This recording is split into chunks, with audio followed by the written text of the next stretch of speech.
रूस ने यूक्रेन के रिहायशी इलाकों च की एयर स्ट्राइक, चेरनीहिव विच भारी बंबारी, 40 नागरिकों की मौत।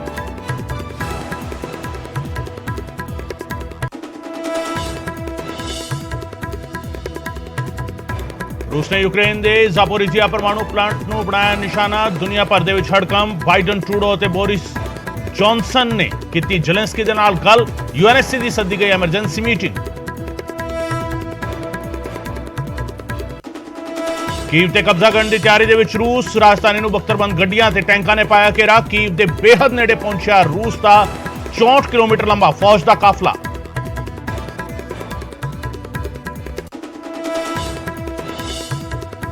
रूसी फौज का खैरसन टीवी टावर ते कब्जा, यूक्रेन ने लगाया गलत सूचनावां जारी करने का इल्जाम। रूस ते यूक्रेनी भी हमलावर डट के कर रहे ने मुकाबला, निकोलाइव इलाके विच रूसी टैंकां नूं लाई अग। कीव तो निकलते वेले भारतीय विद्यार्थी नूं लगी गोली, हस्पताल में चल रहा इलाज। यूक्रेन तो जारी है भारतीयों की वापसी, 24 घंटे में 18 जहाज भेजे जाएंगे यूक्रेन, 3500 भारतीयों की होगी वतन वापसी। बेअदबी मामले में राम रहीम तो तीजी बार हुई पुछगिछ, सुनारिया जेल दे विच अचानक पहुंची एसआईटी, 4 घंटे तक हुई पुछगिछ।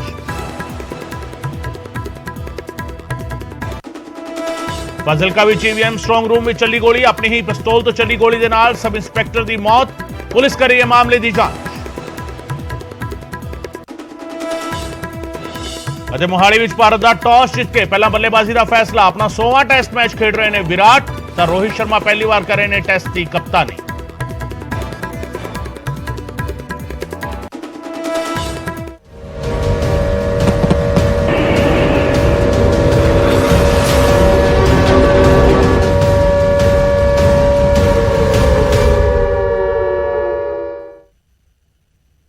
न्यूज़ 18 पंजाब हरियाणा हिमाचल वेख रहे दर्शकों का स्वागत है। मैं हां गगनदीप चौहान ते इस बुलेटिन की शुरुआत इस वेले दी सब तो वड्डी खबर दे नाल, रूस यूक्रेन महायुद्ध ते वड्डी खबर। कीव दे बेहद नेड़े पहुंच चुकी है रूसी फौज, कीव नूं रूस की फौज ने घेरिया होया है।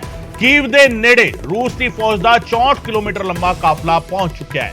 रूसी फौज के काफले विच टैंक मौजूद ने, बख्तरबंद गड्डियां मौजूद ने, लगातार यह काफला वध रहा है कीव दे वल। यूक्रेन की राजधानी कीव जिसनों घेरा पाया रूसी फौज ने, यह महायुद्ध है। इस महायुद्ध की सब तो वड्डी खबर इस वेले तुहानूं दस रहे हैं।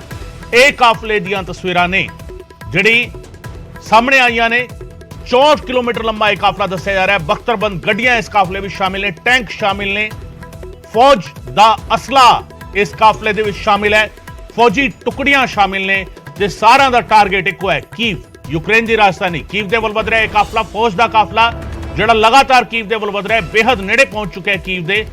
रूसी फौज लगातार हमला कर रही है यूक्रेन के उत्ते, कई शहरों के उत्ते यूक्रेन दे विच रूसी फौज ने कब्जा भी कर लिया है ते हुण टारगेट कीव नजर आ रहा है, क्योंकि 64 किलोमीटर लंबा यह काफला लगातार कीव दे वल वधदा जा रहा है। तुसीं तस्वीरां विच देख रहे हो, जिथे तक नजर जा रही है सिर्फ ते सिर्फ फौजी गड्डियां नजर आ रही ने, फौजी बख्तरबंद गड्डियां, फौजी गड्डियां दी लाइनां नजर आ रही ने। इन्हां विच फौज सवार है, रूसी फौज सवार है, हथियारबंद रूसी फौज सवार है। रूस के हथियारबंद दस्ते मौजूद ने, बख्तरबंद गड्डियां मौजूद ने, टैंक मौजूद ने। एक्सक्लूसिव तस्वीरां न्यूज़ 18 पंजाब हरियाणा हिमाचल ते इस वेले कीव दे आले दुआले किस तरीके रूसी फौज ने घेरा पाया 64 किलोमीटर लंबे इस काफले दे नाल, किस तरीके कीव नूं घेर लिया, किस तरीके कीव नूं घेर के खड़ी है रूसी फौज। और अंदाजा लाया जा सकता है कि कीव ते जिहड़ा नैक्सट एक्शन होने वाला है, अगली कार्रवाई जिहड़ी होने वाली है, वो कितनी मुश्किल हो सकती है कीव दे लई, यूक्रेन दे लई। इस काफले नूं देख के अंदाजा लाया जा सकता है खतरा कितना वध चुका है यूक्रेन की राजधानी दे लई, कीव दे लई। हालांकि लगातार यह सवाल चुक्या जा रहा है कि सिविलियन इलाके फौज हमला कर सकती है, पर इस सब दे विचाले जिस तरीके रूसी फौज अगे वध रही है, एक काफला दूर तक नजर आ रहा है।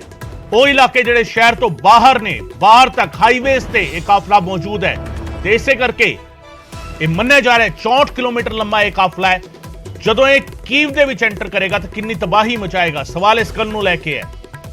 रूस की फौज ने राजधानी कीव नूं घेर लिया, यूक्रेन की राजधानी कीव, जिसके आले दुआले इस वेले सिर्फ एक चीज नजर आ रही है, रूसी फौज दीयां गड्डियां, बख्तरबंद टैंक, ਹਥਿਆਰਬੰਦ ਦਸਤੇ ਤੇ ਲਗਾਤਾਰ ਇਹ ਕਾਰਵਾਂ ਵਧ ਰਿਹਾ ਕੀਵ ਦੇ ਵੱਲ, ਯੂਕਰੇਨ ਦੀ ਰਾਜਧਾਨੀ ਦੇ ਵੱਲ।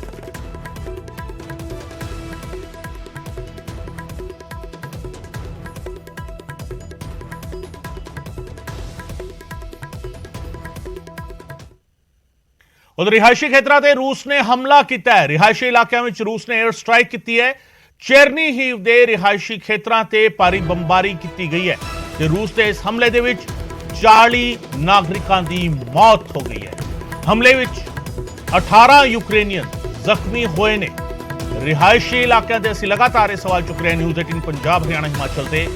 रिहायशी इलाकों के विच कोई भी फौज अटैक नहीं कर सकती। कौमांतरी नेम होंगे ने, युद्ध के जंग के कुछ नेम होंगे ने, पर रूस की फौज जिस तरीके हमला कर रही है, चेरनीहिव दे विच सिविलियन इलाके ते हमला किया, तबाही किस तरीके मचाई, इस तरीके रिहायशी इमारतों को नुकसान पहुंचाया। 40 लोगों की मौत हुई है इस हमले दे विच, 18 यूक्रेनियन जख्मी हुए ने। इस अटैक दे विच सिविलियन एरिया आर्मी के एरिया तो बाहर रखा जाता है।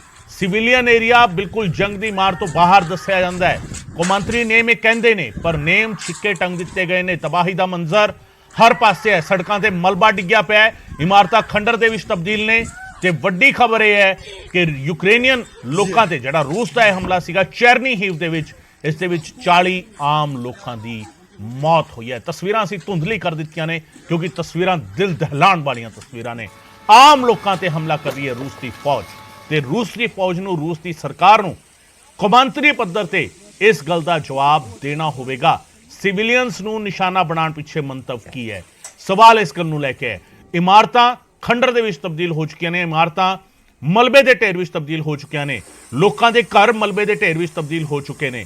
लोकां दे उत्ते अटैक करना, सिविलियंस ते अटैक करना, यह बड़ा सवाल है। 40 लोगों की मौत इस हमले विच हुई है और हर पासे सिर्फ मलबा नजर आ रहा है। रिहायशी इलाकों के विच इमारतों का मलबा नजर आ रहा है। हालांकि फायर ब्रिगेड अग बुझाऊ दस्ता मौजूद है, कोशिश कर रहा अग बुझाने की, पर जिहड़ी जंग की अग लगी हुई है वो कदों बुझेगी, सवाल इस गल नूं लैके है कि उसनूं बुझाने की कोई कोशिश करेगा, सवाल इस गल नूं लैके है। 40 आम लोगों की मौत, 18 लोग जख्मी हुए ने रूस की फौज के इस हमले दे विच। दो तस्वीरां तुसीं देख रहे हो, रूस की एयर स्ट्राइक किस तरीके उसका असर देखने को मिला, किस तरीके उसने तबाही मचाई, इमारतों के विच अग लग गई तो 40 नागरिकों की, आम लोगों की मौत हुई है। क्यों ये मौत हुई है? क्योंकि सिविलियन इलाके में हमला होया सी, लोगों के घर मलबे विच तब्दील हो गए। जिहड़े लोग इन्हां घरां दे विच मौजूद सीगे उन्हां दी मौत हुई है। 18 लोग जख्मी होए ने, 1.5 दर्जन के करीब लोग जख्मी होए ने, जिहड़ा शुरुआती आंकड़ा है। हालांकि आंकड़ा इस तो वध भी सकता है क्योंकि रिहायशी इलाके दे विच जदों इस तरह के हमले होंदे ने तां लगातार जिहड़ी खोज मुहिम होंदी है, बचाव मुहिम होंदी है, जिस जिस तरीके अगे वधदी है उस तो बाद असल अंकड़ा निकल के सामने आता है कि किन्ने लोगों की असल विच मौत हुई है। शुरुआती पद्धर से जिहड़ी जानकारी मिल रही है 40 लोगों की मौत हुई है, 18 लोग जिहड़े सीगे इस विच जख्मी हुए ने, यूक्रेन के वसनीक जख्मी हुए ने। सो रूस की एयर स्ट्राइक ते उस दे विच आम लोगों की मौत।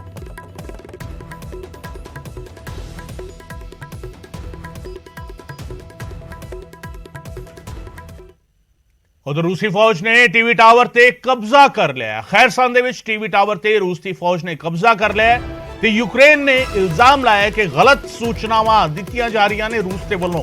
यूक्रेन इल्जाम ला रहा है कि रूस हुण गलत सूचनावां दे रहा है। खैरसान दे विच टीवी टावर ते रूस ने कब्जा किया है। रूसी फौज ने टीवी टावर ते कब्जा कर लिया, टीवी टावर नूं कब्जा लिया। यूक्रेन का इल्जाम यह है कि गलत सूचनावां, गलत इतला लोगों को दी जा रही है। रूसी फौज ने टीवी टावर ते कब्जा करके ये महायुद्ध का जिहड़ा अगला पड़ा है वो असीं तुहानूं दस रहे हैं किस तरीके स्ट्रैटेजी की हैगी है रशिया की। और हर थां तो अजिहियां तस्वीरां जिथे धमाके ने, जिथे धुएं का बदल हैगा, जिथे सिर्फ ते सिर्फ फौज नजर आ रही है, जिथे आम लोग जिहड़े नजर आ रहे ने तां ओह लाशां दे रूप विच ने। ते सब दे विचाले टीवी टावर ते रूस का कब्जा।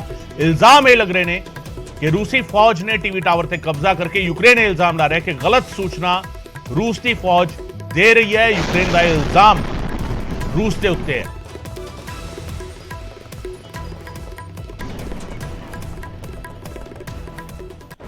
उधर रूस की इस कार्रवाई से यूक्रेन के आम लोग किस तरीके का प्रतिक्रम दे रहे हैं, लगातार सन तस्वीरें दिखा रहे हैं यूक्रेन के लोगों की देशभक्ति का पद्धर की है। रूस से हुण यूक्रेन के आम लोग हमलावर होए ने। रूस का डट के मुकाबला कर रहे ने। निकोलाइव इलाके दे विच रूसी टैंकां नूं आम लोकां ने अग ला दित्ती है। रूस के कई टैंक तबाह कर दिते ने आम लोकां ने।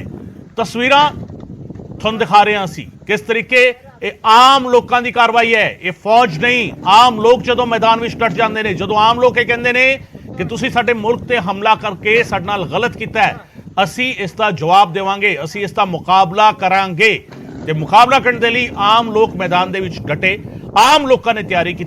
ते नतीजा की है? नतीजा भुगतना पिया रूस की फौज नूं, जिहड़ी जंग लड़न लई आई सीगी। उन्हां दे टैंक तबाह कर दिते ने यूक्रेन के आम लोगों ने। लोगों के गुस्सा इस गल का है कि साडे ते जंग थोपी जा रही है, रूस साडे ते जंग थोप रहा है। निकोलाइव इलाके तो ये तस्वीरां ने।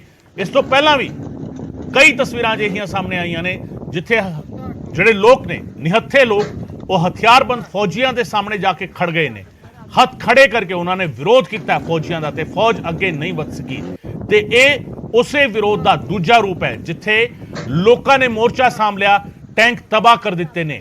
और इस तो पहला इस सब दे विचाले कई तस्वीरां अजिहियां भी आईयां सीगियां। तैयारी किस तरीके की जा रही है, पेट्रोल बम किस तरीके तैयार किए जा रहे हैं, उसदियां भी तस्वीरां यूक्रेन तो ही सामने आईयां सन। सो ये सारियां तस्वीरां आपस में एक दूजे नाल कनैक्टेड ने। लोग किस तरीके नाल विरोध कर रहे हैं, आम लोग ने, सिविलियंस ने, पर उन्होंने ये पता है कि उन्होंने मुल्क के उत्ते जंग थोपी गई है, रूस ने जंग थोप दी है उन्होंने उत्ते, इसलिए वो मुकाबला कर रहे हैं।